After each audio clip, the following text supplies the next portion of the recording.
going on there, YouTube? Hey, Saturday morning. I'm actually working on a Saturday on my go-kart. I don't know that I've ever done that before, actually.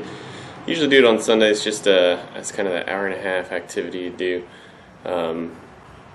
Try not to get too carried away, so the wife doesn't feel like she's being neglected. Done a couple weeknight works there, but as you recall, maybe from last year, the big push is Memorial Day, and that's next weekend. So if you remember from a year ago, I tried making a push to getting it done last year, and it's crazy to think I've probably done a dozen episodes since then. But you guys might remember this guy, this list, and it still is only a few things checked off of it. But today we're working on the brakes, and I've got a throttle cable I ordered off Amazon on the way. But yeah, we're gonna just see how much work we can get done this weekend. I guess the mailman just came. I should go check and see if my Amazon stuff came in, but just as a recap, we'll take a look at where we're at. I fired my 5-horse up the other night this week. It still runs. Had a little bit of a freak out on it. Thought maybe something horribly wrong was going with it, but I think it was just the recoil getting bound up from the start. But yeah, so hopefully this weekend I'm going to get tensioner chain on here. I don't think this showed up in any previous videos, but I started welding a place for my handbrake. I'm going to probably today be welding out something back here, return again, something that can mount to the disc brake. So obviously this will be a clearance that we have to pay attention to, but yeah, I mean, that's going to do it for now. Maybe when I hit record again, I'll show you some more action shots. Here's my throttle situation. Bought a handbrake from a bike. Actually, I think it's a clutch lever from a dirt bike. But I think I'm going to make a custom thumb throttle here that gets you tighter back to the steering wheel itself. I think maybe it's just that opportunity to give it a little more character. Because as you can see right now, it's a bit of a reach all the way out there. So anyway, we'll see what the weekend holds. So stand by. Okay, so we're sort of partway through on. I built out this little kicker here. I showed you earlier. I cut it down. Obviously, this is for my brake handle. You can see I've notched the tube. I'll be welding that in, and then back here, this will support. I'll probably have a vertical leg that shoots up here, and that's going to help contain my caliper for the brake back axle.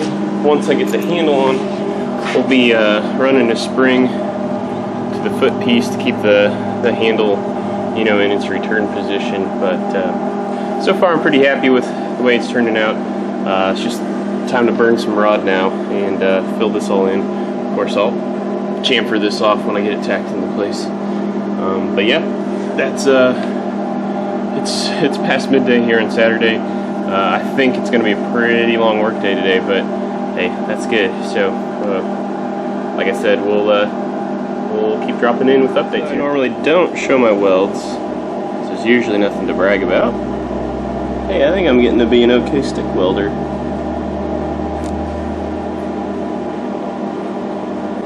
Got a little bit here on the corner. Obviously, I'm gonna have to grind off, but yeah, I think I'm all right. Pretty happy with that.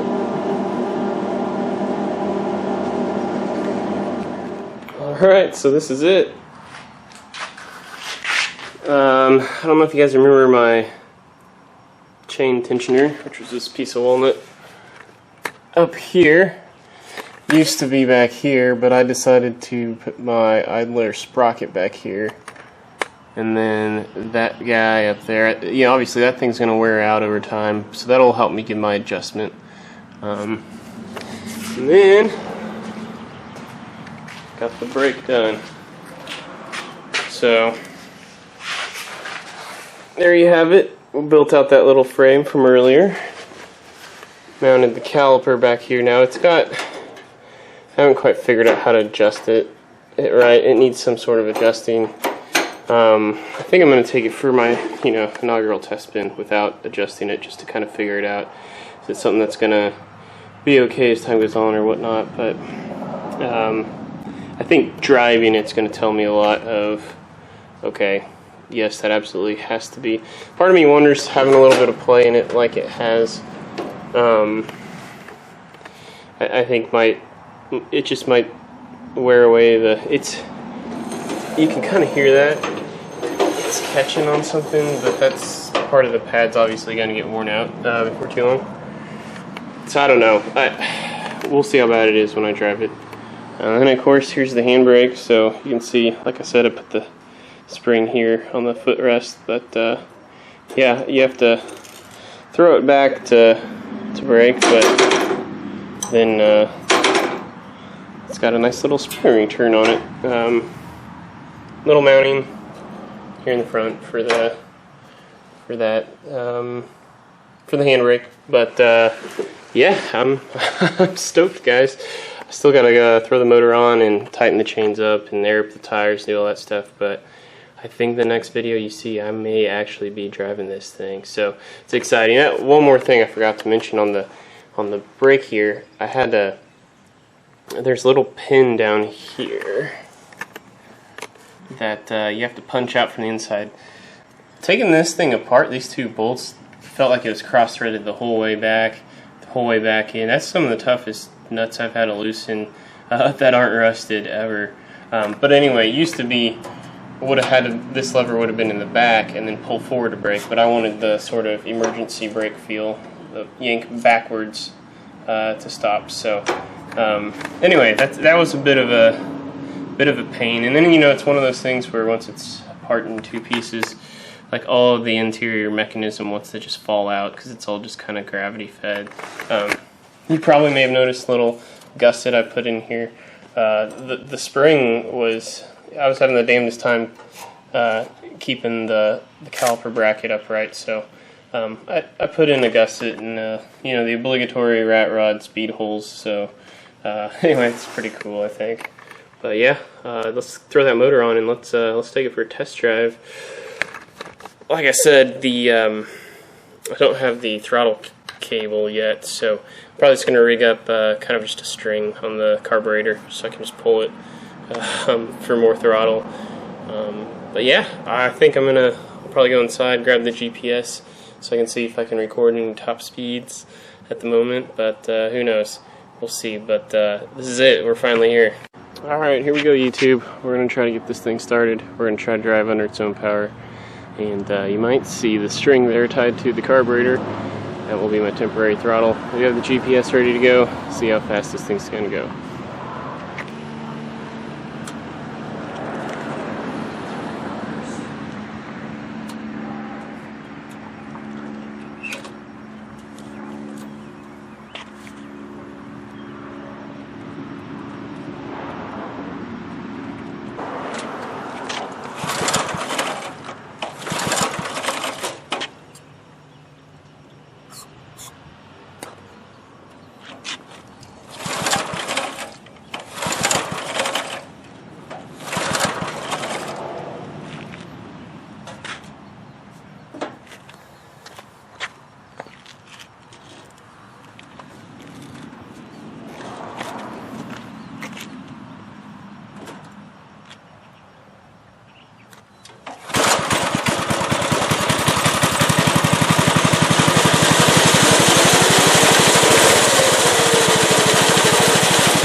Alright, so she runs. She runs alright. I'm winded because I just pushed it back. Still runs. It's just I didn't tighten down the collar on my idler sprocket, and so I must have thrown that off into somebody else's yard, so I gotta go look for it now. But it was fun. We hit 20 miles an hour. Not bad. It's not, you know, I got some tuning I can do.